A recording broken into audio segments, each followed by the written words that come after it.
אני לא מכיר כמעט אנשים שהם לגמרי ישנים עד טוב בלילה. אתה לא מכיר חב"דניקים. סליחה שאני אומר את זה, אבל במקרה הזה אני לא בטוח שיש לנו פה חב"דניק מייצג, בסדר? אתה מחשב לצרסים אין מה לעשות, עם כל הכבוד, הרב מאיר הוא תלמיד של הרב עדין אבן ישראל שטיינזלץ, הוא לא החב"דניק הטיפוסי. אבל אני לא האיש מפה. אתה אמרת שכשאנשים אין להם ספקות ואתה נותן להם איזה כדור לספקות, זה בשביל להוציא אותם מעבריינות. אומר לך תמיר, אבל זה לא הבעיה של עבריינים, זה הבעיה של דורנו. אני מקבל את זה שאדם שהוא כל כולו ספקנות זה רע, אבל שאין לך ספקות בכלל על כלום, זה גם רע, זה לא בריא. אני מסכים לזה, ועדיין, בגלל שבאמת יש משהו מאוד מהותי בספק, שהוא חוץ מזה שהוא ממכר, הוא גם מחריב כל חלקה טובה. זה לא רק שאלה של איך אני מתייחס לאחרים, זה שאלה של איך אני מתייחס לעצמי. יש ספק מחריב ויש ספק שהוא מלא בענווה. זה ספק שאומר, אני לא יודע הכל, אולי ייתכן שיש מה ללמוד גם מאחרים. יכול להיות. ואיפה גבולות הגזרה של השאלה הזאת? לא יודע, זה שאלה טובה. אולי כיהודי גם כן יש לנו ספק ביהדותנו, למה לא? אז אני אומר עוד פעם, שלום, והיום בפודקאסט על המשמעות הבאנו לכם שוב סוג של דיבייט, דיון, אמנם לא מייצג, כל אלה שאחר יקפצו ויגידו שנייה, הם לא באמת זה, הם לא באמת זה, בסדר, הדלת פתוחה לאלה שהם באמת, זה הדיון של הלא באמת. אנחנו נדבר היום על ספר התניא, ובאופן כללי קצת יותר על חסידות חב"ד. שלום הרב גל אלוף. שלום. שלום הרב מאיר. שלום. מאיר קליין. אז אתה מלמד הרב מאיר הרבה שנים שיעורים בתניא, בחסידות, הרב גיא גם לא הניח ידו משיעורים בתניא שמתפוצצים ברשת וגוררים תגובות רבות. אז בוא נתחיל ככה להכיר לאנשים את הספר, את התניא. הרב מאיר תתחיל ככה להציג בכלל ככה כרטיס ביקור. אם היית התניא, מה היית אומר? אוקיי, אז בעיניי התניא הוא ספר שיטתי מאוד, יסודי מאוד, אחד מהספרים הכי חשובים בארון הספרים היהודי. אני לא חושב שגם הרב גיא יחלוק על זה, אני לא חושב שמישהו בכלל יחלוק על זה. מייחד אותו כל מיני דברים. אחד מהדברים שמייחדים אותו זה בעיניי הרלוונטיות שלו. זאת אומרת, הוא ספר שהצליח לחרוג ממסגרת הזמן שלו, ממסגרת כאן ועכשיו שהוא נכתב בו, ולהביא רעיונות שהם רעיונות יהודיים שימיהם כשנות דור, לשולחן של אנשים בני דורנו ממש. הוא נכתב על ידי רבי שניאור זלמן מלאדי לפני 250 שנה פלוס מינוס, ובהקדמה הרב מלאדי, אדמו"ר הזקן בלשון חב"ד, אומר שהוא כתב את הספר הזה כתגובה או כליקוד בעצם של עצות שהוא נתן להרבה מאוד אנשים שפנו אליו. במובן הזה זה ספר שצמח מהשטח. הוא צמח מאנשים שחלקו עם הרבי שלהם את הקשיים שלהם, קשיים לגבי תפיסת העולם, קשיים לגבי התמודדות יומיומיות, קשיים לגבי האופן שבו הם תופסים את עצמם, דברים שקורים בתוכם פנימה וכו'. ובעל התניא בעצם אחרי תקופה ארוכה שהוא נתן הרבה עצות להרבה אנשים, הוא סוג של זיקק את תמונת העולם הזאת, והכניס אותה לספר שהוא ספר מאוד קטן. מאוד קטן ומאוד תמציתי, ומקובל שרבי לוי יצחק מברדיצ'ב מחותנו וחברו אמר שהוא לא מבין איך הצליח בעל התניא לדחוס אלוקים כזה גדול לספר כזה קטן, בגלל שהספר באמת כתוב בצורה מאוד תמציתית, מאוד מדויקת, והוא נוגע בהמון היבטים של החיים האישיים הפנימיים של בן אדם, ובהמון היבטים של היהודי באשר הוא, ודברים שהוא מתמודד איתם בעולם הרחב, החל מתפיסות עולם גדולות מאוד, כמו איפה הקדוש ברוך הוא נמצא ביחס לבריאה, איך אנחנו פוגשים אותו ורואים אותו בתוך העולם, איך אנחנו מתמודדים עם הרצון שלנו להחדיר אותו לתוך המציאות, להתנהג בהתאם להדרכותיו וכו', מה עושה בן אדם שנפל, איך הוא קם, איך בן אדם, מעל הכל, ואני חושב שזה הלב אולי של הדיון שלנו גם פה היום, זה השאלה של איך בן אדם תופס את עצמו, איך הוא תופס את מה שקורה לו בפנים, איך הוא תופס את הנפש שלו ומה שקורה בתוכה, ונעשה ספוילר קטן, באמת המפתח של הכל זה להבין שזה לא נפש אחת, אלא שתיים. בעצם תניא זה חב"ד, חב"ד זה תניא, או שזה ספר חסידות בלי קשר דווקא לחב"ד? לא, התניא הוא ספר היסוד של חסידות חב"ד. החסידות הוקמה על ידי הבעל שם טוב, תלמידו היה המגיד ממזריץ', תלמידו של המגיד היה רבי שניאור זלמן מלאדי, בעל התניא, הוא כתב את התניא, וזה בעצם התחיל את העולם הזה שנקרא חב"ד. זה עולם שהיו לו כמה ענפים באמת שהתפצלו, אבל במשך 7 דורות של אדמו"רים מאז, תנועת חב"ד הלכה והמשיכה. הרב גיא. כן, אז קודם כל, שלום תמיר. שלום הרב מאיר. קודם כל אני רוצה לתקן ולומר, אמרת את המילה דיבייט, מכיוון שהייתי פה בדיבייט כבר, וזה יכול לעורר קונוטציות כאלה ואחרות, הרב מאיר ואני לא בדיבייט, היה לנו פה שיחה לפני, וכבר הספקנו להיות חברים, נכון? ישבנו בסלון, בסבבה. בסלון, בכיף, כן. קטעתי אתכם, התחלתם לחברות, להחליף טלפונים וכאלה. אז מצאנו כמה כיף לדבר באמת, ואני רוצה להגיד הרב מאיר הוא אדם מדהים, וספר התניא הוא ספר מדהים, אנחנו לא בדיבייט לגביו, אנחנו מסכימים, הדבר אחד פשוט, כל מה שאמרת עכשיו, ספר התניא הוא אחד מהמרכיבים היסודיים בארון הספרים היהודי. אני חושב באופן חד משמעי שההשפעה שלו היא השפעה לדורות, ואני חושב באופן חד משמעי שבצדק, ושהוא עשה דברים מדהימים. איפה אנחנו יכולים להיכנס כבר קצת במחלוקת? אז אתה אמרת שבספר התניא סיימת את דבריך, שיש 2 נפשות באדם, בכוכבית אני אגיד זה דבר מוזר, אבל בסדר זה כתוב בספר התניא, ודאי, או אולי לא מוזר, לא יודע, אבל בשתי הנפשות האלה יש נפש אלוהית ונפש בהמית, ובעצם בספר התניא, ובזה התמקד השיעור שלי, שעורר הרבה תגובות ומדנים. ספר התניא אומר שהנפש האלוהית היא האדם עצמו אצל הצדיקים. עכשיו רק נחדד פה לאנושים, צדיק זה לא צדיק תעשה מצווה, צדיקים זה דבר שאין בנמצא, כלומר יש בכל דור צדיקים מועטים מאוד. הבינוני בתניא, המדרגה הבאה זה אחד שלא חטא ולא עתיד לחטוא, כלומר שאפילו הוא משהו שקשה מאוד למצוא ברחוב, אני מסתובב ברחוב, לא רואה אנשים... רגע, זה נראה כמו צדיק הצדיקים האולטימטיבי, בין הבינוני. אז רגע, אז מי זה הצדיק? אז הבינוני הוא אחד שכאילו עדיין צריך לעבוד בשביל לא לחטוא, משהו כזה, אפשר להגיד? זה נכון, אבל צריך גם לדייק פה עוד משהו, בגלל שמצד אחד באמת כתוב מפורש בתניא שהבינוני מידת כל אדם, ואחרי כל אדם ימשוך. שכל אדם יכול להיות בינוני, בכל עת ובכל שעה. כשאתה אומר ניסוח כזה, אתה מכיר בזה, שזה לא שאנשים נולדים בינוני, וזה לא שאנשים בהכרח שומרים על סטנדרט של בינוני באופן תמידי. זאת אומרת, בינוני זה באמת בן אדם שמבחינת המודל שהבעל התניא מציג, הוא כמו שאמרת, הוא בן אדם שלא חוטא בכלל. מה שמבחין בינו לבין צדיק, זה באמת העובדה שמה שקורה בנפש שלו פנימה היא שונה. הנפש של הבינוני נמצאת כל הזמן במאבק. וכל הזמן יש לו את הלבטים האלה, וזה באמת המקור של התפיסה הזאת של 2 הנפשות והיחס ביניהם. הצדיק נמצא במקום אחר. כן, ההבחנה שלו זה בין עבד השם, שהוא בן אדם שכבר נמצא בסטטוס הזה, לבין עובד השם, שזה בן אדם שמתמודד, שעובד כדי לשמור על הסטטוס. בוא נשים שנייה את הצדיק בצד, כי באמת זה מדרגה שאני לא יודע להתמודד איתה, בסדר? לא יודע, אולי שהם יודעים, אבל אני לא יודע להתמודד איתה. אותו הבינוני שלא חוטא. למי הספר הזה נכתב? לשיטת בעל התניא? ספר של בינונים, נכון? ככה מוגדר. לבינונים. כן. אבל אתה בעצם אומר, אנחנו לא מכירים אף בינוני. לא יודע אף בינוני. אוקיי. בדיוק דיברנו פה, השותף שלנו שהוא... 1 ל-100,000 אנשים שאנחנו מגדירים בלשון שלנו הפשוטה צדיקים, זה בינוני. אז הספר לא נכתב אלינו? אבל בוא שנייה, אני רוצה למקד אותך בבעיה. בסדר, בעיה שאני עומד עליה, ואני באמת, אני רק אומר פה, מכיוון שעוד פעם, אני רוצה להגיד, קיבלתי בשיעור הזה, השיעור שעשיתי בבעל התניא, תגובות חריפות מאוד, איומים, תגובות אלימות. השאלה הראשונה ששאלתי את עצמי זה, איפה השפלות והביטול של המגיבים? בשם חב"ד, ככה שהם, כאילו אם זה מה שזה מוביל אתכם להיות, אז אני לא מבין את זה עד הסוף, אבל אני כמובן, הכל בסדר, אני רק רוצה לומר, שיש לי שאלה אמיתית, זה לא שאלה שאני אומר אותה כדי להרים להנחתה לכמה הספר בעייתי חס ושלום, שאלה שאני מחפש לה תשובה. בסדר? וכרגע לא מצאתי תשובה, ולכן אמרתי בשיעור שלדעתי, כמו שאני מבין את זה, ספר התניא הוא ספר שלא נכון להיות בעבודת השם על פי הספר הזה בדורנו. והשאלה היא כזאת, הבינוני בספר התניא, כתוב פרק כ"ט.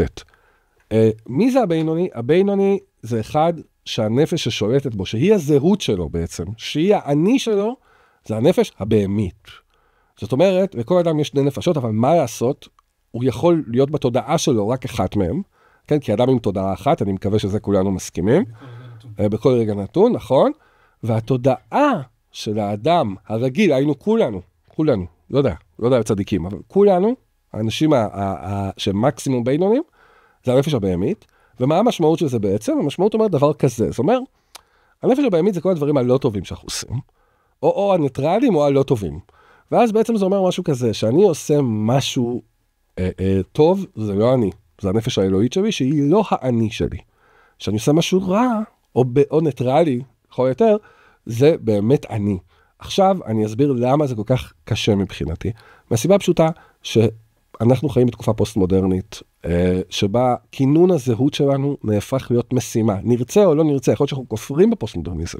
אני לא מדבר על להיות פוסט-מודרני. אני מדבר על עצם העובדה שאנחנו חיים בתקופה שהזהות היא מושג שנמצא תחת מתקפה מתמדת, וכמעט כל אדם בעולם, בטח בעולם המודרני המערבי שכולנו חלק ממנו, מנסה לכונן את זהותו ולדעת מי אני, זה אחת השאלות שהיום שואלים את עצמך מגיל 0, מה שפעם לא היה. פעם אדם נולד, הוא ידע מי הוא. נכון, יש לנו שמות משפחה, פישר או רבין, אם אתה פישר, אתה ידעת שאתה תהיה דייג, אבא שלך היה דייג, סבא שלך היה דייג, וזה ממשיך הלאה, ידעת את הזהות שלך, יהודי, אשכנזי, לא משנה מה, ותיארת לעצמך שגם הנכדים והנינים שלך יהיו בדיוק אותו דבר. היום העולם הרבה יותר מורכב, וזהות זה דבר מורכב, וזה גם מוליד כל מיני לבטים פסיכולוגיים, האדם, מי אני? עכשיו בא בעל נתניה, ואומר לי, אתה זה מה שרע בך. מה שטוב זה לא אתה.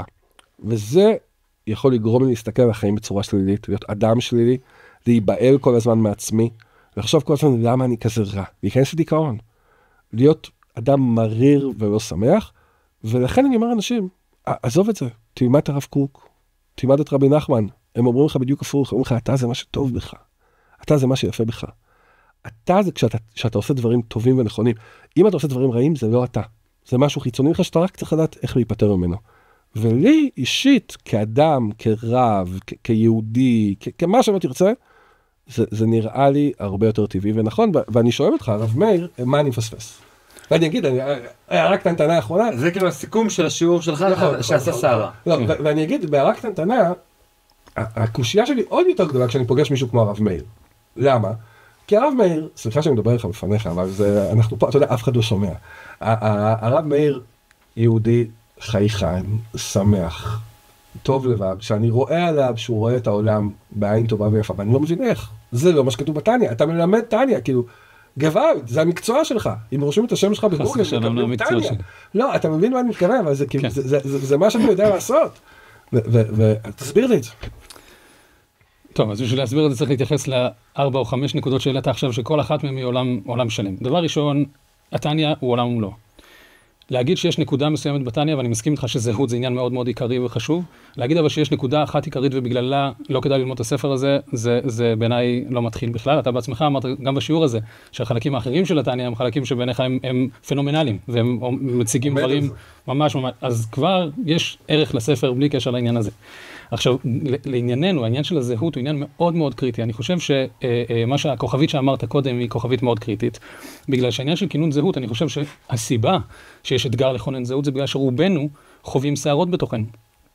ורובנו חווים קולות שונים בתוכנו, וניסיון לפשר ביניהם וליצור איזושהי זהות קוהרנטית, זה בעיניי מה שאנחנו מנסים לעשות כשאנחנו מכוננים זהות. ולעניין הזה, אחד הדברים, בעיניי לפחות, שהכי הרסניים, זה לשדר לבן אדם, יש לך רק זהות אחת. כל הדברים האחרים זה בעצם הפרעות, זה רעשי רקע. זה מטעה. זה יוצר לבן אדם תפיסה מאוד לא נכונה לגבי עצמו, לגבי מה קורה לו בפנים. ברגע שאתה אומר לבן אדם, לא, הקולות האלה שעולים בתוכך, זה לא כמו שבדרך כלל אוהבים לדבר על היצר הטוב והיצר רע, זה סוג של קולות קטנים שלוחשים לך באוזן בצד הזה או בצד הזה. זה משהו הרבה יותר עמוק, זה משהו שמבוסס על דברים הרבה יותר תשתיתיים בישות שלך ובאישיות שלך, שאתה לא יכול להיפטר מהם רק בגלל שתגיד שזה איפה שאני בוחר להניח את עצמי, והדברים האחרים זה סוג של הפרעות.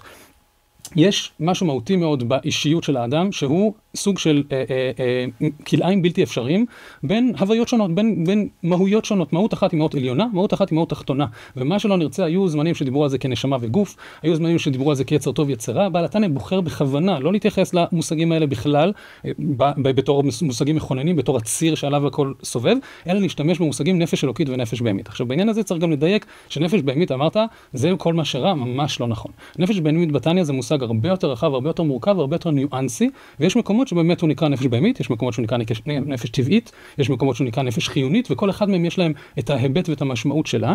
אבל בפרק כ"ט הוא מחליף את המושגים של חיונית ובהמית. הוא משתמש בשניהם, והתניא הוא ספר מאוד מדויק, ומי שלומד אותו בעיון צריך לשים לב איפה הוא משתמש ומתי. יש כאלה שיש מסורת שאומרת שאת ספר התניא בעצמו, בעל התניא כתב במשך 20 שנה, ויש סיפור שאחיו נכנס אליו פעם אחת, וראה אותו שקוע בהרהורים, ואומר, אני כבר 3 שבועות תוהה אם נכתוב כאן וו או לא. זאת אומרת, הוא מאוד מאוד מאוד מדויק, וכשהוא משתמש במושגים כאלה, צריך להבין בדיוק למה הוא משתמש כאן במושג הזה ולא אחר, אבל אני רק עומד על זה שהנפש הבהמית היא מושג הרבה יותר רחב, והוא לא כמו היצר הרע. הוא לא זהה ליצר הרע, ממש לא. עכשיו, כשאנחנו מבינים את הדבר הזה, אנחנו מבינים שכשאני אומר שאדם יש לו נפש בהמית, מה שזה בעצם אומר, זה אומר שהאדם כיצור כוללני, יש לו היבט שהוא היבט אלוקי, יש לו נשמה, והיא שלו, ויש לו היבט שהוא היבט, מה שנקרא זואולוגי, הוא חיה לכל דבר ועניין. ואני חושב שהרבה מאוד מחקרים וחוויות אישיות של אנשים היום מראים את הדבר הזה, שהרבה אנשים פוגשים באופן בלתי אמצעי, הרבה יותר את הצד הזה שלהם. אבל מה כתוב שם בפרק כ"ט? אז מה שכתוב בפרק כ"ט זה משהו גם כן קצת מורכב, ולכן גם כן קצת הסתייגתי מהאופן שבו תיארת את זה. פרק כ"ט הוא פרק שקודם כל צריך להבין אותו בהקשרו. יש הקשר של חטיבה של פרקים בתניא שמוקדשת לשאלה של עצבות לעומת שמחה. שאלת, אמרת, זה חידה, זה באמת אחת החידות, איך יכול להיות שאנשים שהסטנדרט בעצם, שקובע להם איך צריך לחיות, בעצם הרקע של כל החיים שסביבו הם בונים, מכונים את הזהות שלהם, את החיים שלהם, את אורח החיים שלהם, הוא כזה שתובע תביעה שהם לא יכולים לעמוד בה. זאת אומרת, אף חבדניק היום לא יגיד לך, אני בינוני. זה עוד שאלה, זה בעצם משהו שלא שאלתי, הרי זה ספר לאנשים שלא עושים עבירות. תסתכל סביבך. לא, זה ממש לא ספר לאנשים שלא עושים עבירות. בינוני. זה ספר שמעמיד מודל שהשאיפה. לא נכון, יש עבירות בתניא. יש חלק שלהם שהוא חלק שהוא יגר את התשובה, הוא בוודאי מתייחס לעבירות בתניא. אבל זה לא עניין, העניין הוא שבאמת, כמו שאמרתי, הניסוח המדויק הוא, הבינוני מידת כל אדם, ואחרי כל אדם ימשוך. אחרי כל אדם ימשוך פירושו, אני נותן לכם מודל לשאיפה. מודל לשאיפה זה אומר שאתם צריכים לבנות את זה כמקום שאתם רוצים להגיע אליו. ספר של בינונים זה לא ספר למי שכבר בינונים, קוראים את הספר, מבינים שזה לא מה שהוא מתכוון, זה ספר לאנשים שרוצים להיות בינונים. במובן הזה, מצד אחד הוא מעמיד תביעה מטורפת, באמת תביעה, אפשר להגיד בלתי אפשרית, ליישום בחיי היום-יום, בטח לא בכל רגע, שבן אדם לא ייפול בחטא מה שנקרא, לא יעשה שום מעשה לא רצוי במעשים שלו, לא ידבר שום דיבור לא רצוי, ולא יחשוב אפילו שום מחשבה לא רצויה, זה מודל מאוד מאוד תובעני, אין שום ספק.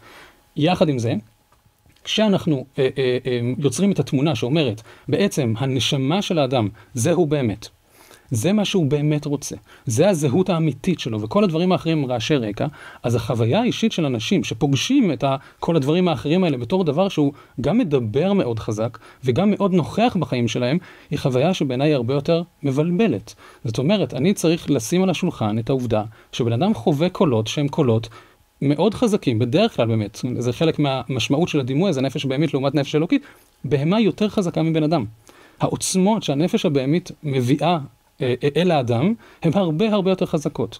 ולכן גם התיאור הזה, הדיכוטומי, ועוד רגע נגיע לפרק כ"ט, התיאור הזה, הדיכוטומי, הוא תיאור הרבה יותר מעודן בתניא. הדימויים שהוא משתמש בהם הם ממש מאירי עיניים בעיניי בעניין הזה. בהתחלה הוא מדבר על שני מלאכים שנלחמים על עיר אחת. והדימוי הזה אומר בעצם שיש לנו את הגוף, יש לנו את העיר, שכל נפש, כל כוח רוחני כזה מנסה להשתלט עליו, ומנסה לגרום לכך שהאופן שבו האדם מתנהג עם הגוף שלו, יהיה שר למשמעתו המושלמת של אותו מלך. זה ממש מאבק איתנים כזה, בין שני כוחות. פרק אחר כך, פרק י"ג, הוא כבר מדבר על משהו קצת יותר ניואנס, הוא מדבר על שני שופטים, שיושבים למשפט, כל אחד מביע את דעתו, ואפשר להכריע ביניהם. זה משהו שונה לגמרי, כי הרכב השופטים זה משהו הרבה יותר אחיד, זה לא מאבק איתנים כזה. כשממשיכים הלאה, מבינים שיש תפיסה אפילו עוד יותר ניואנסית ועוד יותר מורכבת מזה, וזה שהנפש האלוקית מתלבשת בנפש הבהמית. וזה דבר שבעיניי הוא משנה את כללי המשחק לחלוטין, כי מה שזה בעצם אומר, זה שהאדם לא יכול לחיות, כולל לעשות מצוות, בלי הנפש הבהמית שלו. נשמה לא יכולה לעשות כאן שום דבר בגוף. רק תן לי להבין, לשאול שאלה, אם אני מבין אותך. אתה בעצם אומר, סליחה, שהמשפט שאני בעצם ציטטתי אותו, אמרתי אותו, שהמעשים הטובים של האדם זה לא הוא, זה לא נכון. לא. זאת אומרת, אתה אומר, באמת יש איזשהו שילוב ביניהם, שאני פספסתי אותו. אני מקבל את זה. אני רק רוצה להבין עוד טיפה. ספר התניא מתבסס על פסוק, נכון? כי קרוב אליך הדבר מאוד, בפיך ובלבבך לעשותו. וכאן אני לא רוצה ללכת על פרק כ"ט ולא על אף פרק. קראתי את הספר, כמו שאמרתי בשיעור שלי, עשרות בואכה מאות פעמים. לא קרוב אליי, לא בפי ולא בלבבי לעשותו. זאת אומרת, שסיימתי את ספר התניא, הבנתי כמה הדבר לא קרוב אליי מאוד. עכשיו, כמובן, תשובה אפשרית, אתה הבעיה, אין לי בעיה, וגם חלק מהחב"דניקים שדיברו איתי אחרי שיעור, אמרו לי, תשמע, זה שאתה עצלן ומלא חטאים, ואתה מסתפק בסטנדרטים נמוכים, זה בעיה שלך. יכול להיות, אבל אני גם רואה את הסביבה שלי, ואני מדבר על סביבה של אנשים מירא שמיים, ואנשים טובים, וגם אליהם זה לא קרוב. אז תן לי, אתה מבין? כן. תעזור עם הדיסוננס הזה, כאילו. אני חושב שלהבין את המילה קרוב, צריך להיזהר מלהמיר אותה במילה קל. להגיד שדרך היא קרובה, זה לא להגיד שהיא קלה, וגם לא שהיא קלה להשגה. למשל, מה הדבר דומה? יכולנו להגיד שלהגיע לירח, אם היינו מדברים על זה בשנות ה-60, היינו יכולים להגיד לבן אדם, תראה, קרוב אליך הדבר, אפשר לעשות, זה בר השגה. זה היה חתיכת פרויקט, והמון המון המון אנשים, והמון מוחות, והמון ניסיונות השתלבו כדי להשיג אותו בסוף. אז להגיד שזה לא קרוב, השאלה מה המשמעות של קרוב. אז כיוון כפי שכמובן בוודאי אתה יודע שהבסיס זה המוטו הזה של דרך ארוכה וקצרה, לעומת דרך קצרה וארוכה, שמה שהוא בעצם בא להגיד, זה לא לומר שהדרך הזאת היא קלה להשגה, ולא לומר שהיא קרובה במובן הזה שתוך שנה, שנתיים אפשר להגיע לתכלית שלה. מה שזה כן בא להגיד, זה להגיד שהדרך הזאת היא סלולה. ודרך סלולה זה דרך הזאת שאם אתה מתמיד בה, אתה מגיע. עכשיו, למה אתה מגיע? אם תגיע בסופו של דבר, להיות צדיק בוודאי שלא. זה ההגדרה מראש. אני מוריד מהשולחן בעצם את המטרה הזאת בכלל, שאגב, בסוגריים, לא מעט קהילות יהודיות, שומרות מצוות, יראות שמיים, לא הורידו את השאיפה הזאת מהשולחן, וזה הרבה מאוד מהקושי והנפילות והקשיים וההתמודדויות של האנשים בכינון הזהות שלהם. אני לא צדיק, ואני מגלה שאני לעולם לא אהיה, אז איך אני מתמודד עם הדבר הזה? כי אמא שלי תמיד אמרה לי, צדיק, תעשה, נכון, זה לא מסתדר לי. אז ברגע שאני מוריד קודם כל את הדבר הזה מהשולחן, אז קודם כל היעד שלו אני שואף זה יעד של בינוני. עכשיו, יעד של בינוני הוא לא נקנה בשנה או בשנתיים, אבל מה שבעל התניא מנסה לומר זה שזו דרך צלולה. דרך צלולה, ספר של בינונים, זה אומר שאם אתה תתמיד, אתה תוכל להגיע לשם. עכשיו, אני חושב, וזה גם דבר שחשוב מאוד להדגיש אותו, שהרושם כאילו, וזה מה שאמרנו קודם, הספר זה לא ספר למי שכבר בינונים, הספר הוא ספר למי שרוצה להיות בינוני, רוצה לשאוף למודל הזה, כן? רוצה להתקרב לשם. ובהקשר הזה אני חושב שצריך להבין, שוב, וזה חלק מהכתיבה הניואנסית של הספר, זה שהניסיון של בן אדם להגיע למדרגה הזאת לא אומר שכל שלב בדרך הוא כבר בינוני, אחרת לא היה טעם לדרך. זאת אומרת, כשהוא אומר שזה מידת כל אדם ואחרי כל אדם ימשוך, ואז הוא אומר שהבינוני מעולם לא עשה עבירות, הרי זה סתירה מן היובי, נכון? אז חייבים להסביר שמה הכוונה. הכוונה היא שבינוני זה מישהו שברגע נתון, הוא לא עושה עבירות. הוא נמצא בסטטוס של בינוני. זה לא רק לא לעשות עבירות, זה גם לנקות את הרקורד. כן, אבל הרב מאיר, אתה מומחה גדול לספר, ובאמת, לא, אני אומר את זה בלי טיפת ציניות, ואני חושב שזה מאוד יפה, ואתה מדייק, אבל עוד פעם, יש משהו ואני מקווה שתקבל את זה, יש אווירת נחיים.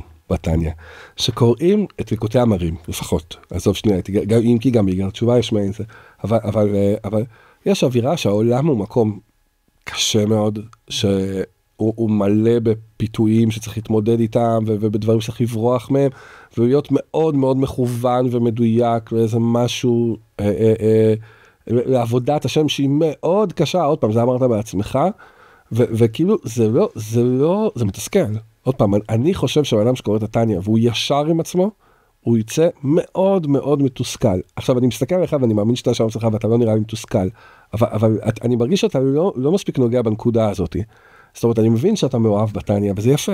אבל יש בזה תסכול שאי אפשר להתעלם ממנו, כי הספר באמת מציג תמונת... אם תקרא ליד התניא, עוד פעם, בסליחה שאני יכול להשוות, אבל אם תקרא את הרב קוק, כן, אצל הרב קוק יש איזו אופטימיות אינסופית כזאת, שמוציאה ממך את ההרגשה שהעולם הוא מקום טוב, ושקוראים בו דברים טובים, שאתה רק צריך להתמזג עם זה. ואצל התניא יש כשאתה נפגש עם משהו רע, מה אתה עושה? יש הרבה שאלות על זה, אבל איך להתמודד עם זה? אתה מחזיר אותו לטוב, אתה מסביר שגם הרע הזה שאתה רואה הוא לא 100%, אבל בתניא יש משהו מאוד נוקשה. זה אני? לא, זה ודאי לא אתה, אבל השתמשת בכמה מילים. נוקשה זה מילה אחת, מדכא זה מילה אחרת לגמרי, מתסכל זה מילה שלישית, כל אחד מהם זה עולם אחר לגמרי. אני מוריד את המדכא. בוא נשאר עם מתסכל ונוקשה. מצוין. אז מתסכל, תסכול הוא תוצאה של דיסוננס, או איזה פער בין ציפייה לבין הגשמה שלה הרבה פעמים, ואני יכול להיות מתוסכל מזה שאני לא מצליח להגיע לדרך הזאת כבר בתחילתה. כי עוד פעם, במובן שדיברנו קודם. כן, היעד רחוק, הדרך תובענית, אבל זה עדיין לא אומר שאני לא בדרך הנכונה. הסיבה שאנשים שהולכים בדרך של התניא, ואני לא חושב שאני הייצוג, בטח לא המוחלט שלהם, והמון אנשים אפשר לראות את זה, אנשים לומדים תניא וזה מחיה אותם, זה משמח אותם, זה הופך להם... זה הופך אותם אנשים טובים יותר? כן, חד משמעית. בטח. אתה רואה שאנשים משתנים, אני לא רואה את זה, אני חייב לציין. כן, כן. רגע, בוודאי. לאיזה נושא זה קשור? זאת אומרת, מישהו עכשיו לא למד תניא בחיים שלו, מנסה להבין, רגע, על מה דיברנו עכשיו בתניא? על האם העולם הוא טוב או רע? על זה דיברנו עד עכשיו, נכון? זה נקודה שהרב גיא מעלה ומדגיש אותה, אבל זה לא הדבר היחיד. האדם הוא טוב או רע, מה החלק טוב באדם? על זה דיברנו. כן. ועכשיו אתם כבר מדברים על ההשלכות, על לא רק האם האדם הוא טוב או רע, אלא איך זה גורם לי להרגיש. איפה זה פוגש אותי, מה שנקרא. זה חשוב מאוד בעיניי בלימוד תורה. כי בסוף לימוד תורה צריך להיות רלוונטי אליי. לא רק, אבל יש כאן יותר מזה, עוד פעם, יש כאן יותר מזה. אני שואל את זה, האם, מה קשה, אני אסביר את המהלך שלי במילה אחת, ואני אתן לרב מאיר להתייחס לזה, כי זה באמת מעניין אותי. אני מרגיש שספר התניא הוא מציב יעד בלתי אפשרי. לא קשה, אלא בלתי אפשרי, לפחות לי, בסדר? לפחות ככה אני מרגיש את זה. לא דיברנו עוד על פרקים ז'-ח' שמדברים על זה שבעצם כל מה שמותר, אם הוא לא לשם שמיים, אז הוא אסור בעצם. כן, רק צריך להעלות אותו אחר כך, אבל באמת, אם הוא נשאר לו בשם שמיים, זאת אומרת, אם אני סתם אוכל ארוחת צהריים עם אשתי ונהנה מהאוכל הטוב, אז זה לא ניטרלי. זה לא שייך לקדושה. וזה לא טוב, זה סטרא אחרא. אמנם במובן מיוחד של המילים סטרא אחרא. אבל אם הלכתי לאכול צהריים עם אשתי בשביל לשמח אותה כחלק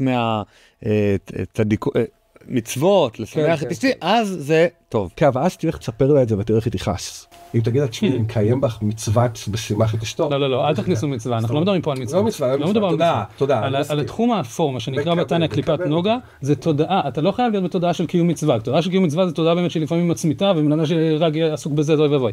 לא מדובר דווקא על זה, מדובר על תודעה שכל דבר שבן אדם עושה, מה שבעל התניא מציע לו ומאתגר אותו לעשות, זה לקשר אותו בתודעתו לקדוש ברוך הוא. כל דבר הוא חלק מעבודת השם. קבל, אבל אני רוצה לגרור אותך בכוונה לאיזה מקום. כי אני אומר ככה, אני לדעתי מה שקורה באנשים עם התניא, ואני אסביר את זה. עכשיו ככה, היעד הוא מתסכל. זאת אומרת, הוא בלתי ניתן להשגה. וכשהיעד בלתי ניתן להשגה, כמו כל דבר, שיש פער בין התורה למציאות, ופה זה חתיכת תורה, כי זו תורה עמוקה, זו תורת הנפש, זה משהו שמאוד חודר לאדם, אז אתה פשוט קצת יכול להתעלם מהמציאות. אתה יכול להכניע את המציאות לדעות שלך או לתפיסות שלך, ולשחק איתה קצת, ואני חושב שזה מה שקורה להרבה אנשים בספר כמו התניא, שבעצם כאילו מסתכלים על המציאות דרך התניא, ולא מסתכלים על התניא דרך המציאות, וזה לא תמיד, זה יכול ליצור נתק, א' כל נתק רגשי, זה יכול ליצור תסכולים פסיכולוגיים, זאת אומרת, באדם שאומר לעצמו, הבעיה זה הישות שלי, אני לא מספיק בביטול, אני לא מספיק בשפלות, אז אני לא בסדר, ואני אומר, לא, אתה בסדר גמור, הכל טוב, תירגע, זאת אומרת, זה לא דרך נכונה, למעוך את עצמך ביטוש, לא בטוח שזה דרך נכונה לטפל באנשים בזמננו ובצרות שלהם, כן, והפער הזה הוא פער קיים בין המציאות והתחושות של האנשים לבין מה שכתוב בספר, ואני לא מרגיש שיש התמודדות עם זה, חד משמעית. טוב, אז יש התמודדות, זה לדבר על עולם שהוא לא נמצא כאן בחדר, אז אני לא רוצה לדבר על מי מתמודד ומי לא, בוא נדבר על הספר עצמו, האם הספר מתמודד, או איך הוא מציע לנו להתמודד. אז אני חושב קודם כל מה שאמרת לגבי העניין הזה של היחס בין המציאות לבין התורה, אני חושב שזה לא שייך רק לתניא, הוא לא שייך רק לחסידות, זה שייך לכל בן אדם שיש לו סולם ערכים. בן אדם שיש לו אמונות. תשובה. לא, אני אומר, זה דבר שהוא נכון הרבה יותר רחב מזה, הוא לא רק לגבי התניא. בן אדם שמגיע לעולם, למציאות, עם סולם ערכים מסוים, הוא קורא את המציאות דרך המשקפיים שהוא מאמין בה, אוקיי? וברגע שאתה עושה דבר כזה, אז תמיד אפשר לטעון שבן אדם כופה את עצמו על המציאות, את האידיאולוגיה שלו על המציאות, ולא מקשיב למציאות הקשבה כאילו יחפה או רגישה. זה יכול להיות נכון, זה יכול להיות גם לא נכון, זה תלוי בבן אדם, תלוי בכנות שלו, תלוי באמינות שלו, תלוי ביכולת שלו לקחת באמת את העולם שהוא מאמין בו ולהביא אותו למציאות ולפגוש אותה כפי שהיא ועוד כל מיני דברים אחרים. אז הדבר הזה הוא סכנה שקיימת גם בתניא, לא רק בתניא ולא מאפיינת דווקא את התניא. אבל אני רוצה להתאפס רגע למה שאמרת על ביטוש כדי לסגור את המעגל שפתחנו קודם.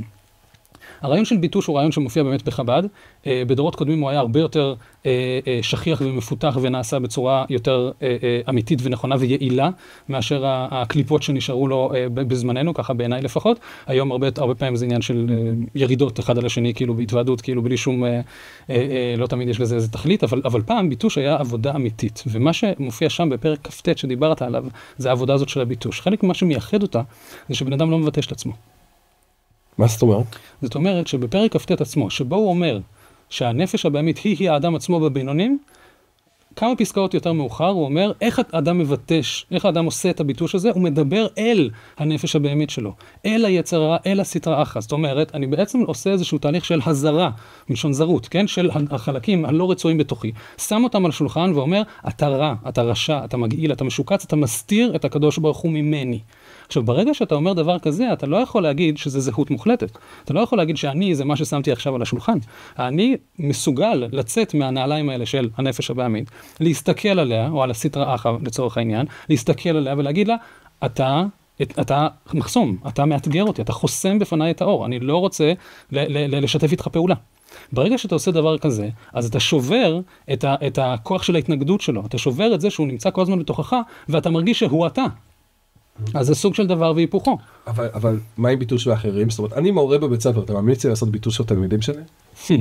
אתה מבין את השאלה? אני מבין לגמרי את השאלה. הסיפור המפורסם על הרבי הרש"ב, שעם אותו אחד שהיה לו גסות רוח, וראו את הגסות רוח על הפנים שלו, זה גם סיפרתי בשיעור, ואז ואז הוא נתן לו מלא עבודות. זה לא היה ביטוש מודע, זה משהו אחר לגמרי. נכון, אבל זה חינוך טוב בעיניך? אתה חושב שזה שייך בזמננו? אני חושב שלהגיד אמירה גורפת, כמו אם זה שייך או לא שייך, טוב או לא טוב, זה פשוט לא רלוונטי. אני חושב אתה מבין מה אני מתכוון. אני מבין מה אתה מתכוון, אבל חשוב לי לדייק את זה, שאני חושב שזה מאוד מאוד מאוד תלוי בסיטואציה בבני אדם. אני חושב שבדיוק באותה מידה, שיש אנשים שכמו שאמרת, נכון לגשת אליהם עם אמירה מלטפת, ולהגיד להם, אתה בסדר כפי שאתה, בוא נעלה מפה. בדיוק באותה מידה, יש אנשים שנכון לגשת אליהם ולהגיד, חביבי, אתה לא עושה כלום. אתה חוטא למי שאתה. אתה לא ממצל את הפוטנציאל שלך. לדקור אותו קצת, כן. לדחוף אותו קצת קדימה. אתה מבין את הסכנה? כן, בביטוש? כן. אתה מבין את הסכנה בכיוון ההפוך? כן. אבל להרגשתי, הסכנה בכיוון ההפוך היא פחותה. כי בסוף, יכול להיות נזקים חינוכיים, אבל הביטוש יכול לעורר מדנים. זאת אומרת, אני רק חושב על מחנך שאומר ביטוש זה דבר טוב, הוא יכול לחסל את התלמידים שלו נפשית. ביטוש שלא נעשה מתוך אהבה מוחלטת. ביטוש זה ביטול מה? ביטול של... לא, זה לא ביטול, ביטוש זה להיכנס במישהו, לשבור את ה... תשמע, אתה לא שווה כלום, אתה אפס, תדע לך, הקדוש ברוך הוא רואה אותך ואומר, מה זה היצור הזה, המנופח בעצמו? לא, למה לא? לא, ממש לא, לא. למה מסכיתך? ככה הרבניקים מציגים את זה הרבה פעמים. אז לכן אמרתי, שנשאר איזושהי קליפה של הדבר הזה, ביטוש במקור שלו זה להסתכל על חבר שלך או על מישהו אחר, לראות את הנשמה שלו ולהגיד, הנשמה הזאת תהיה בכלא, בוא נעזור לה לצאת. זה המהות של ביטוש. מתוך אהבה לגמרי. ביטוש שלא נעשה מתוך אהבה הוא לא ביטוש. זה כתוב בתניא? זה פשיטה לגמרי. זה מובן מאליו. יש סיפורים על משה צבי, שיכול לתת סתירות לתלמידים שלו. אז מה תגיד, היום זה לא זה, מספרים את זה בתור איזה משהו מופלא ואיזה גדולה של מחנך הייתה בדבר הזה, כי היה ברור גם לתלמיד בזמן אמת שהוא מקבל את זה רק מתוך אהבה. שוב, אם ביטוש זה שהרב שטיינזלץ עומד מול המקוחניקים ואומרים שהם כולם שקי תפוחי אדמה שמוססים, זה בסדר, יש בזה חן, זה מיוחד. רגע, זה קורה? זה היה? זה היה, הרב שטיינזלץ היה, הרב מאיר מכיר את השטיינזלץ הרבה יותר ממני, אבל כמו כל מי ששמע את הסיפורים ידע שהרב שטיינזלץ היה לו, הוא לא היה אדם אדיש ומלטף, כלומר זה לא שהוא עמד מול תלמידים. לא, כי מספרים עליו בתור כזה נחמד, מקטרת. לא יודע, נחמד הוא לא היה, הוא היה גם נחמד, אבל... הוא היה נחמד לאנשים כשהיה צריך להיות נחמד לאנשים, אבל בעיקר אנשים קרובים אליו, או אנשים שהוא חשב שצריך באמת לבקוע אצלם איזה משהו, הוא היה משתמש בלשון חדה מאוד, כן. זה בעיניי מקסים, עוד פעם, זה בעיניי מקסים, כי הוא טלטל את העולם הדתי של הרבה אנשים בצורה חיובית ושינה את חייהם. יש לו תלמידים היום? זאת אומרת, לא, שנייה. אנשים שיגידו עליהם, בונה, אין לו עצם בלשון, הרב הזה. לא אנשים שהם נחמדים, כי החבר'ה של ישיבת שפע, של זה, הם אנשים נחמדים. אני מסכים, אתה מגיע בנקודה. אני שואל האם יש לו ממשיכי דרך, לא האם יש לו תלמידים שהם נחמדים והם סבבה. אתה יודע, זה מדהים, זה גם נושא שאומרים, הממשיכים, וגם שאני מכיר כמה מהתלמידים של הרב שטיינזלץ, דיברנו קודם על הרב שאול ויינגור, שאני מעריץ שהוא אדם מדהים, הוא צדיק, אמרנו כבר, כן? וגם הרב מאיר פה, שיושב איתנו, הם לא כאלה, הם אנשים רכים ונעימים, אני לא יודע, בזה הרב שטיינזלץ זה לא עבר עליה כנראה הביטושים. שוב, אני חושב שזה תלוי באמת מה סוג האינטראקציות. אוקיי? זאת אומרת, יש גם פעם בחב"ד, כשהיה ביטושים, זה לא שבן אדם היה הולך ברחוב, פוגש מישהו ומתחיל להגיד לו מילים חריפות או מילים גסות. זה לא היה עובד ככה, בדרך כלל.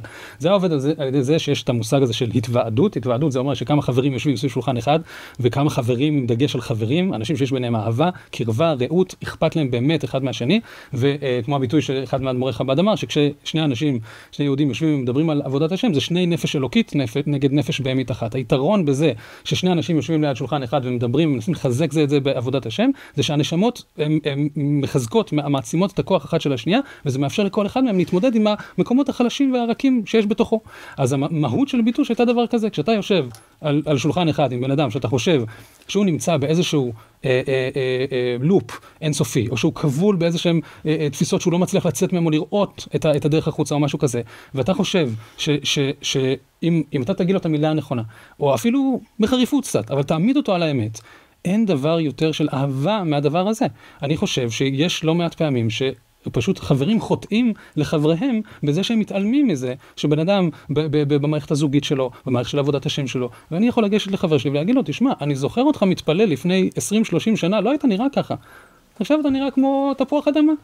עכשיו, בן אדם שחי את חייו בתוך עצמו, ואין לו אף פעם מישהו שנותן לו את הפרספקטיבה הזאת, בגלל שכולם נורא עדינים, נורא רכי לשון, ונורא חשוב להם לשמור על היחסים הטובים, או פשוט לחשוב שהוא באמת טוב, אז הוא אף פעם לא יצא מהבור הזה.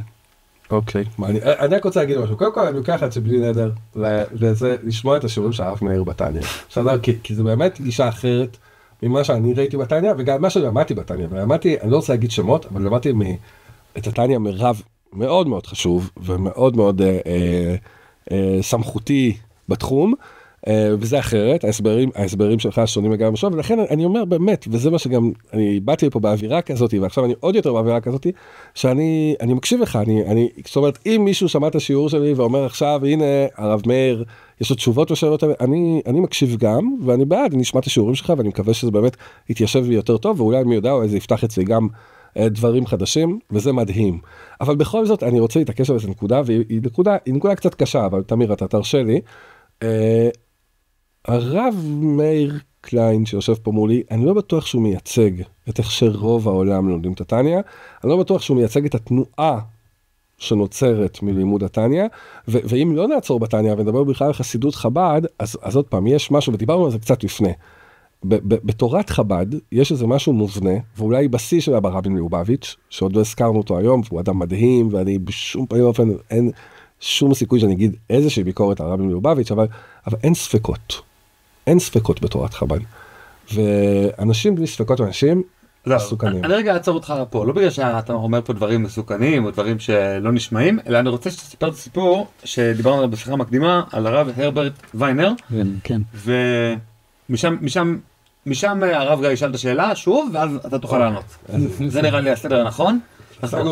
דיברנו על הטוב והרע שבאדם, דיברנו על איפה זה פוגש אותו ספר התניא, דיברנו על מצוות מול סתם מעשים, דיברנו על השיחה הזאת עם אשתך, שאתה יושבת לארוחת בוקר ונהנה. עכשיו קצת חב"ד. עכשיו אנחנו קצת זולגים מתניא, בואכה חב"ד, סיפור על הרב הרברט ויינר, בבקשה. אוקיי, אז אני רק באמת אקדים מילה אחת ואומר, רק כדי לסגור את מה שאמרנו קודם, שברור לקראת מה הולכים, שלספר התניא באמת יש כל מיני פרשנויות. ספר התניא בתנועת חב"ד מקובל להגדיר אותו כתורה שבכתב של חסידות חב"ד, במובן הזה שגם באמת יש הרבה כתבים שהגיעו אחר כך שמפרשים את מה שנאמר בתניא מאוד באופן תמציתי, אבל באותה מידה אפשר גם לתפוס את זה שספר התניא באמת, כמו שאמרתי, בגלל שהוא כל כך תמציתי ובגלל שהוא נכתב בזמנו לאנשים מסוימים, האופן שבו הוא מקבל פנים חדשות, דגשים חדשים בכל דור, זה מה שהופך אותו למשהו חי, לתורה חיה ונמשכת ודינמית. אז במובן הזה אני לא בא להגיד שמה שאני מציג כאן זה הפרשנות, בטח לא הבלעדית, אבל גם לא סמכותית באיזשהו אופן. אני למדתי קצת את התניא, אני מלמד אותו קצת, למדתי אותו מהרב דין שטיינזלץ קצת גם, ואני מאמין שזה נאמן למקור האופן שבו אני מציג את זה. יש באינטרנט לשמוע, נכון? ויש באינטרנט לשמוע גם, נכון. נשים קישור. מה? אז יפה, אז זה רק כדי לסגור את העניין הזה, באמת שלא ייתפס כאילו שזה פרשנות בלעדית, או שזה הדרך לזה. עכשיו לגבי העניין באמת של תנועת חב"ד בכלל, ואחרי זה נדבר על האם ובאיזה אופן זה אולי נובע או לא נובע מהתניא, אבל יש באמת סיפור שבעיניי הוא סיפור מאוד מאוד יפה על הרברט ויינר, שהיה רבי רפורמי בארצות הברית בשנות ה-60-70. הוא אחד האנשים שחתום על הבאת כל הרעיון של המיסטיקה היהודית חזרה לתוך יהדות ארצות הברית, שלא הייתה בכלל באזורי החיוג האלה. הוא כתב ספר 9.5 מיסטיקנים, שבו הוא מדבר על חלקם מהאנשים שנפטרו, חלקם מהאנשים שהיו בחיים הוא פגש אותם וכו'. והוא מדבר על המיסטיקה היהודית בזמננו בכל מיני אופנים. ואחד הסיפורים שהוא מספר שם זה מפגש שלו עם הרבי מלובביץ', והוא מתאר שכשהוא נכנס לרבי הוא שאל אותו כל מיני שאלות. אחת השאלות שהוא שאל אותו זה לגבי חסידיו. והוא אומר שהוא מסתובב ככה בחצר, הוא פוגש כמה וכמה מחסידיו, והוא אומר שכשמסתכלים להם בעיניים, יש שם משהו שאפשר לפרש אותו בכל מיני אופנים, אבל נגיד את הפרשנות הקצת יותר בוטה, הוא אומר כאילו אפשר לפרש אותו כסוג של טמטום, סוג של חוסר הבנה איפה אתה נמצא, שזה קצת קשור למה שדיברת על הניתוק מהמציאות הזה. ואז הוא מספר שהרבי ככה גחן קדימה, והוא אומר לו, מה שאתה לא מזהה בעיניהם של חסידיי זה פיצול. ואז הוא אומר, מה שהוא אומר לי, כן, ליבי אומר לי כזה, כן, שכשאתה הולך לישון ב2:30 בלילה, אתה גם כן, יש לך לבטים, יש לך כל מיני, הדברים שאנחנו כולנו מכירים. האם אני עשיתי בסדר, לא הייתי בסדר, עשיתי כמו שצריך, אני נמצא במקום הנכון בכלל, הזהות שלי, כל השאלות שאנחנו שואלים את עצמנו. אומר, חסידיי הם אנשים שאתה לא מוצא בהם את הפיצול הזה. וחלק מהותי מהסיבה בעיניי שלא מוצאים את הפיצול הזה אצל חסידי חב"ד, בפרט בדורנו, וחשוב להדגיש את זה, זה בגלל באמת שהרבי נתן דרך שהייתה מאוד מאוד מאוד חד משמעית. ועבור חסידי חב"ד, כשאתה הולך בדרכו של הרבי, כשאתה שם את הרבי כמדריך שמוביל אותך, מתווה את הכיוון, נותן את ההגדרות עד לרזולוציה הכי גבוהה של הפרטים הקטנים של היום-יום, אין לך שום שאלות, אין לך ספקות. לא לגבי מי אתה, לא לגבי מה נכון, לא לגבי מה אתה אמור לעשות היום, לא לגבי מה המטרה ומה התכלית. וכל הדברים האלה, זה הדברים שיוצרים את מה שהרבי קרא לו פיצול בנפש של רוב האנשים. רגע, אבל כאן אני רוצה לשים לך איזה ברקס, זה נורא בעיניי. סליחה שאני אומר, עוד פעם, אני חס וחלילה, לא מתכוון לבקר את הרבי. אני לא יודע מה הוא התכוון. אני יודע שאדם בלי ספקות, צריך לשים לב כמה דברים. הוא אדם מסוכן. כי אדם בלי ספקות, הוא רץ בדרך שלו, הוא לא מקשיב ימין שמאל, ואם הוא טועה, זה יכול לעלות לכולנו ביוקר, אם הוא מספיק חזק בשביל זה. ב' הוא לא אדם של דו-שיח. בסדר? הוא אדם שבא להשפיע עליך, לא בא לקבל ממך סוג של מיסיון יהודי, סליחה על החריפות, אבל ככה זה נראה הרבה פעמים. חב"ד זה מיסיון יהודי. ג' הוא לא מתפתח ולא לומד, כלומר שאין לך ספקות, אין לך סקרנות, אין לך שאלות, ואתה לא יכול ללמוד נושאים חדשים, כי הכל בטל מסביבך, כולם הרי, הם לא יודעים, ואני כן יודע, כי אין לי ספקות, כי אם אין לי ספקות אז אני צודק. כל דבר שאתה לא חושב כמוני, אז אתה טועה. וזה לא כי אני גאוותן, אז מיד אפשר לשאול, רגע, איפה הביטול שלך? נורא פשוט. זה לא אני, זה הרבה. זאת אומרת, הרבי מלובביץ', אני סך הכל שליח שלו, אני יד האריכתא של משהו יותר גדול ממני. אני רואה בזה חוסר פריון, חוסר יכולת להתקדם, חוסר יכולת להתפתח, צרות אופקים.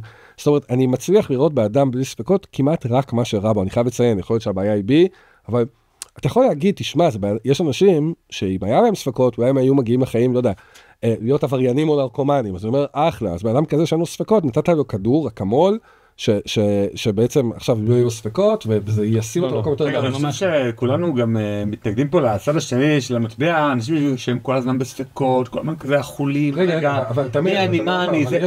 אבל זה לא, אבל זה צד מאוד מאוד שני, כי בה... שנייה, אני לא אגיד מה שאמרתי פעם שעברה, זה הבית שלי, אנשים לא הבינו שזה בצחוק, אמרו לי, איך אתה אומר דברים כאלה לאורחים שלך?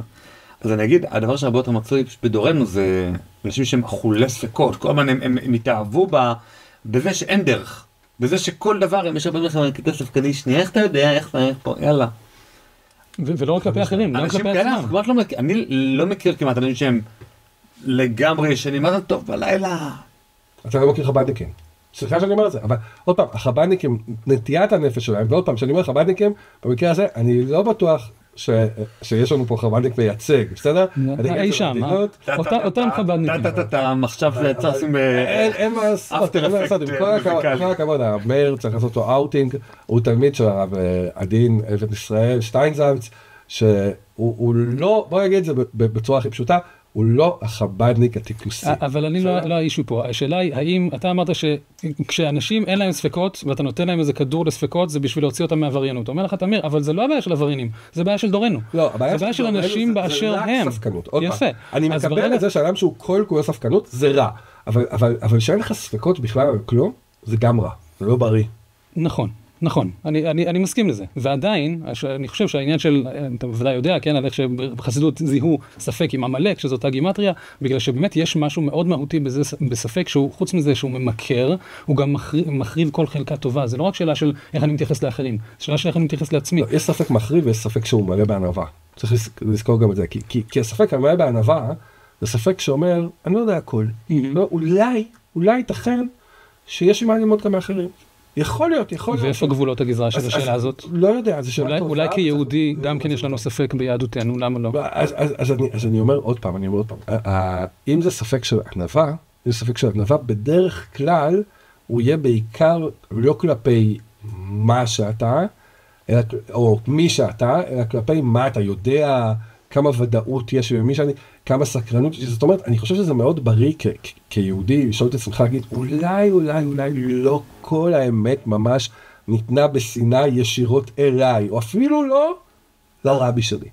אפילו אולי יש אמיתות בתוך מקומות אחרות ביהדות, ואני אגיד לך אפילו יותר מזה, לפעמים גם מחוץ עלה, גם אם זה לא אסון.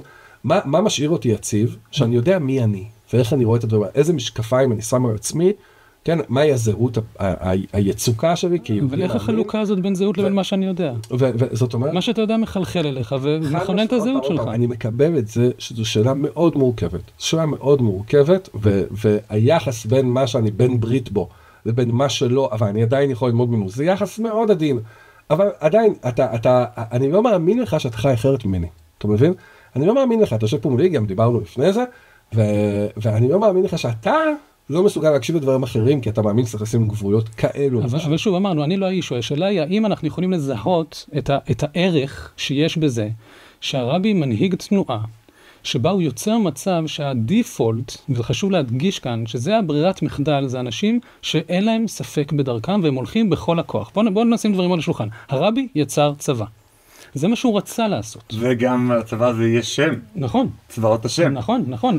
רגע, מי שלא מכיר, תנועת הנוער של חב"ד נקראת צבאות השם. נכון, וזה לא מסתכם בזה. תנועת הנוער נקראת צבאות השם. הרבי דיבר על מבצעים.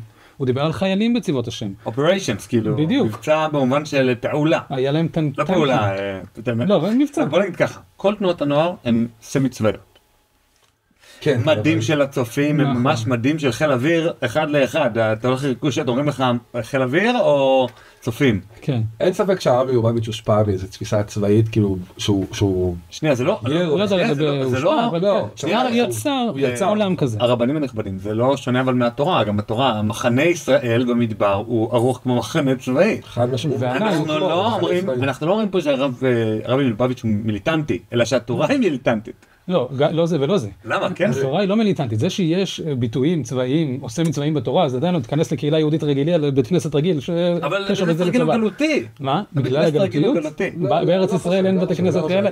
זה לא עניין של הצבאיות. אבל לא, אבל עוד פעם, אני אומר, אני לא בטוח שהתנועה הזאת היא לא מוגזמת. אני אגיד את זה אחרת אפילו. בוודאי שהיא מוגזמת. אני בטוח שהתנועה הזאת היא מוגזמת. בוודאי שהיא מוגזמת. היא חרתה על דגלה את הבאת המשיח. זה הגזמה פראית. לא במובן הזה. במובן הזה בדיוק.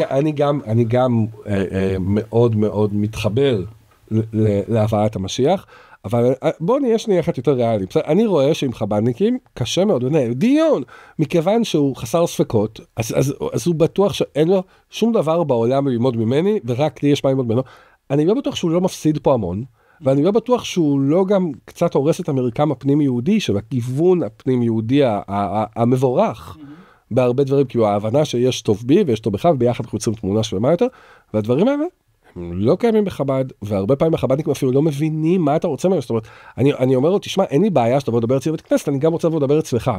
אבל למה? אני רוצה להשפיע חסידות, כאילו, מה לך יש להגיד? מה תתרום לנו? אנחנו כבר בסדר.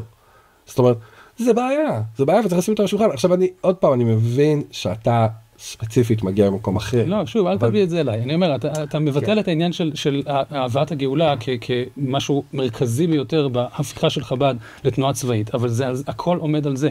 זה משל למה הדבר דומה. תגיע לחייל בשדה הקרב, ותגיד לו, אבל בוא נשב רגע עם האויב לכוס קפה ונשמע מה יש לו להגיד, ונקבל ממנו גם איזה משהו. זה לא דבר שנכנס לקונסטלציה צבאית. כשאתה בראש צבאי, אתה אומר, יש לנו מטרה מול העיניים. המטרה היא להביא את הגאולה. ברור לכל חסיד חב"ד מצוי, איך עושים את זה? כי הרבי התווה את הדרך בצורה מאוד ברורה. בעיה?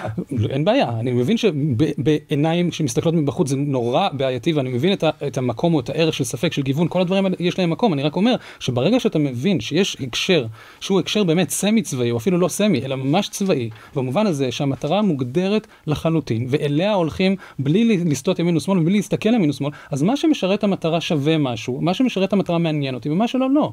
וזה תפיסה שבאמת אני מסכים איתך שהרבה מאוד דורות יהודים לא חשבו ככה. גם היום הרבה מאוד יהודים לא חושבים ככה. אבל, וזה נקודה, נכון, והנקודה החשובה בהקשר הזה, בעיניי לפחות, שהתפיסה שהגאולה היא דבר שאפשר להתקדם אליו ולהביא אותו, שמשיח זה מה שאפשר לסרטט אותו על הקיר וללכת לקראתו ולהתקדם אליו, זה דבר שהוא מייחד את חב"ד, ולא לחינם כל מיני גישות שונות, אחרות, לא רואות את זה ככה. הם רואות את הגאולה בתור איזה משהו שהוא תהליך שקורה, ותהליך שקורה הוא קשור גם לזה וגם לזה, ודברים יכולים להשפיע ככה ולהשפיע ככה, ויש קדימה ויש אחורה, ויש ימינה ויש שמאלה, ויש התהוות מאוד מאוד מאוד מאוד מורכבת. זה הרבה יותר, זה תפיסה לגיטימית בעיניי. אני לא אומר דבר לגבי הלגיטימיות שלה. זה מורכב.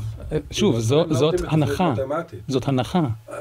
אני חושב שזה קצת במציאות, אבל שוב, אני אומר עוד פעם, זו תפיסה שבסופו של דבר היא לא התפיסה שהייתה, זה לא תפיסה מסורתית של היהדות, נכון. וגם הרבה פעמים היא יוצרת... מסורתית יהודים לא עבדו כדי להביא את המשיח, זה לא היה קיים. לא רק בזה, אבל היא יוצרת איזושהי בעיה מובנית, כי הרבה פעמים השפלות והביטול, כן, קשה מאוד למצוא אותם אצל אדם שהוא חושב שהוא רק יכול לחנך אותך ולהשפיע עליך ולשכנע אותך, ואין לו שום דבר לקבל ממך. אלא אם כן, הוא בטל המטרה. ואז זה לא הוא עצמו, אלא זה מה שהוא מביא איתו, בתור צינור. ככה הוא תופס את זה. בשלב זה אנחנו עומדים לעבור לחלק של המנויים של המשמעות פלוס, כי יש לנו שני נושאים נוספים לדון עליהם, אבל נראה לי שכדאי שנדון עליהם בפורום יותר אינטימי. אחד זה הזרם המשיחי, אותם דגלים צהובים מה שנקרא, נכון? את הדגלים השחורים של הקפלן להבדיל. אז יש לחב"ד את הדגלים הצהובים שמזוהים כאן על החליפה, על הדש. או על החלון, או על הדש. האם הרבי עדיין חי, או ש... היי, אם האזנתם עד לפה, ממש אשמח שתקדישו עוד דקה אחת מזמנכם. תיכנסו לקישור, כאן למטה, ותתמכו בנו באמצעות מנוי לעל המשמעות פלוס ב-60 שקלים לחודש. המנוי יעניק לכם גישה מלאה ליותר מ-200 פרקים בלעדיים של הפודקאסט, שתוכלו להאזין להם באפליקציית הפודקאסטים האהובה עליכם. בנוסף, המנוי יאפשר לכם להצטרף למפגש הזום השבועי של קהילת על המשמעות. כל פעם נפגשים ולומדים יחד נושא אחר, ויש גם זמן לשאלות ולדיון בלעדי למנויים. כמו כן, כל מי שמנוי לעל המשמעות פלוס נהיה שותף בהחזקת הפודקאסט ככלי תקשורת עצמאי ובלתי תלוי, שיקדם את הרעיונות שאנחנו מאמינים בהם. אז יאללה, הקליקו כאן והצטרפו אלינו לעל המשמעות פלוס, נחכה לכם.